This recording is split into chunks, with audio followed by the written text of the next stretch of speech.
All right, well, welcome back everybody on this very chilly and windy morning. It got down to 32 degrees this morning. We had our, I think, second frost of the year, but it's windy, so it feels like it's in the 20s, and I'm about to have to go put a jacket on. But I do want to show y'all, I made a trip yesterday up to Tallahassee and found an awesome welder dealer. I'll actually try to remember to put his name down in the description. So they sell welding supplies, metal, everything. By far the cheapest place I have ever found for steel. So they're going to be my new hookup. Excellent guy, so friendly to deal with. So we've got us a bunch of metal. I've got a tank, all kinds of stuff. I've got metal in here for several different projects, but I've got this thick sheet steel. This is actually what we're going to be building the door out of. I got some real thick angle iron right here, 3/16 wall, 3-inch. This is what I'm going to be framing the door and the AC unit hole out with, to make for sure that I am structurally very, very strong. I am going way above and beyond what the plans have called for steel reinforcement. That's why I feel very confident about the holes I'm cutting and things I'm doing, that this structure is not going anywhere. For example, this sheet steel right here is way thicker than what the plans call for the door. They wanted something like thin 18 gauge. I went ahead and upgraded to 14 gauge. But we'll talk about all that later. I'm freezing. I've got to get all this unloaded out of the truck. So let's go get the tractor with the forks. Because now I've got to start figuring out how to lift heavy steel, because I've got a lot more projects in the future. And I'll go ahead and tell you all about some of those here in just a minute.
All right, so here's a pretty neat product that I didn't even know existed until I was stumbling across Amazon, which tends to get me in trouble a lot. It is a pair of DeWalt 10 snips that go on the end of a drill or on the end of an impact. It's fully adjustable to clamp on there. I thought it was so neat. The reviews look excellent on this. So I'm gonna see if I can cut some of this tin for the roof with it. Now, going over these ridges, It's probably going to be a little bit of a problem, but for straightaway cuts or cutting circles, this thing looks like it would do an excellent job. So let's see how quick it'll cut.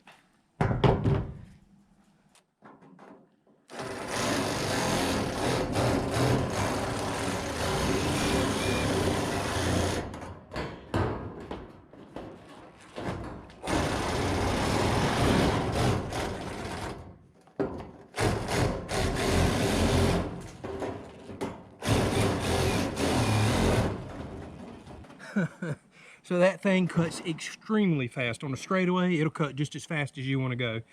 It is a little difficult to get to going over these ridges. If any of y'all have any tips, let me know.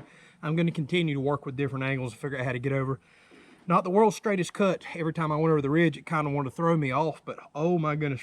But for cutting on straightaways or on a roof, you know, cutting holes out for flashing and running pipes through, etc., that thing is going to be sweet. That shore beat sitting there and just having to go with, you know, your hands. Although I could probably get a little bit straighter and better cuts with it. That's fast. That is very fast. That's going to be a neat tool for the future.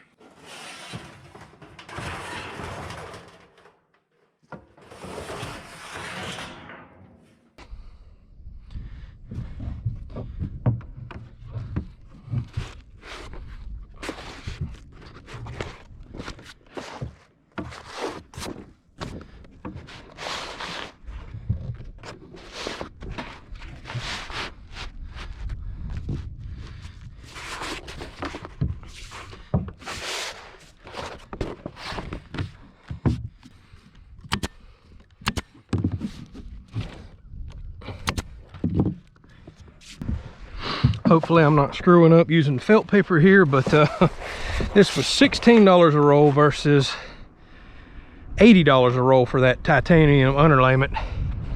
And I would have bought the underlayment because I'm about to build a house, but I'm picky, want it all to match, and I wasn't sure if that's the right type of underlayment that I'm going to use on the house, so it just kind of made sense to do this. And this is technically going to be an unheated, uncooled shed, so I don't even know if underlayment's really needed, but we're going to do it anyways. For $16 a roll, why not?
All right, as y'all can see, what I'm going to do here is put very, very tight screw spacing on the very edge, because this is, if it's going to lift somewhere, this is where it's going to lift. I'm going to start with two like this going through either side. I could come back and do another one in the middle, but looking at this, I don't think the wind's going to pill that up. But if y'all think that that's not enough and I should do one more in the middle for extremely high winds, let me know. I can always come back and add that.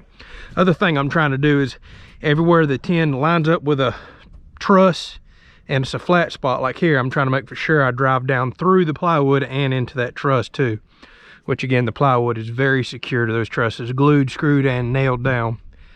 So let me know what you think. If you think that's enough along the edge, and then once I get up top, I'll probably do like one here and then a row of two, and I'll start spacing them out a little, because you're not going to get all that lift up top in the middle that you will out here on the very edge. And don't forget, I've still got to box all this in, put some fascia board and do vents here, so it's not going to look quite like you're seeing.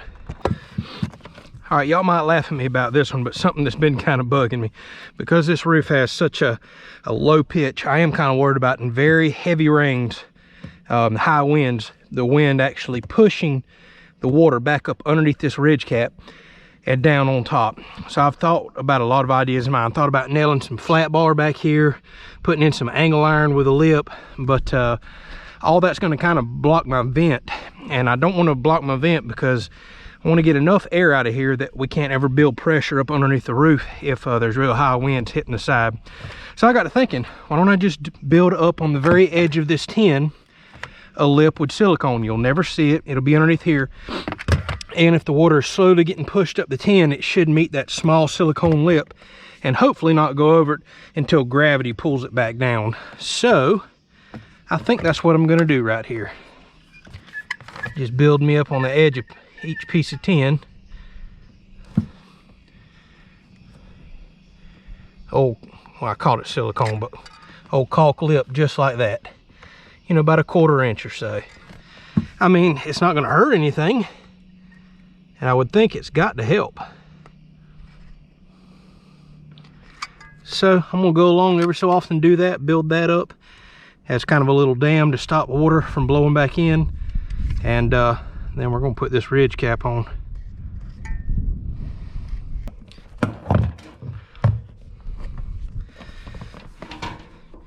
All right, those new drill tin snips are very nice, but there's still things like this where I prefer the precision of hand tin snips.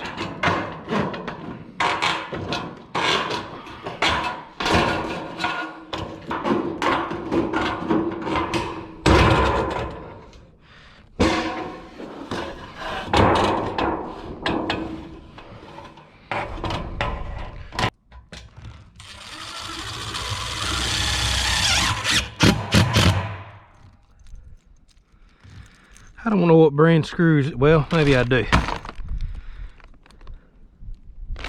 No, the brand is not on this bag, but I tell you what, I am so impressed. It's got the best looking washer and metal ring in it I've ever seen. So I'm hoping these seal up really good. These didn't claim they were lifetime screws or anything. I know some brands make lifetime, you know, metal screws for roof. Of course, I doubt any of them truly last a lifetime, but this has got the best looking washer on it I've ever seen. Certainly hope that seals up the roof and holds up great. I thought about trying to put all the screws in the ridges, you know, which should help with leaks, because, you know, water's going to obviously go to the low spot in the trough. But this new style crimp tin has all rolled over top. It's not flat anywhere on the ridges, and I said to heck with it. I just tried to make sure that I could hit as many trusses as I could and the rest in the plywood. And looking at all the screws I got, I thought about going out and doing more, but no, this tin ain't going nowhere.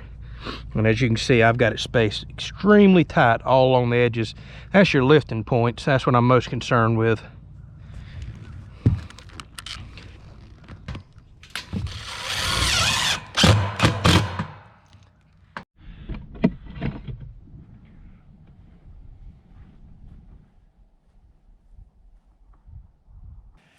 Well, y'all, it started getting late in the day and I've got a lot of cleanup to do. So I didn't make it to the venting today.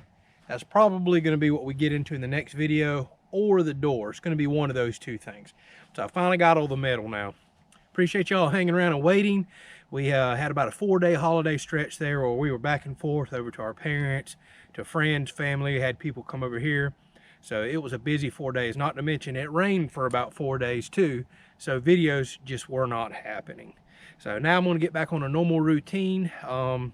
I've got a very new toy that just showed up. I cannot wait to show you all this. It's going to help with some of the projects on here. I know y'all thinking, dang, you buying a lot of toys.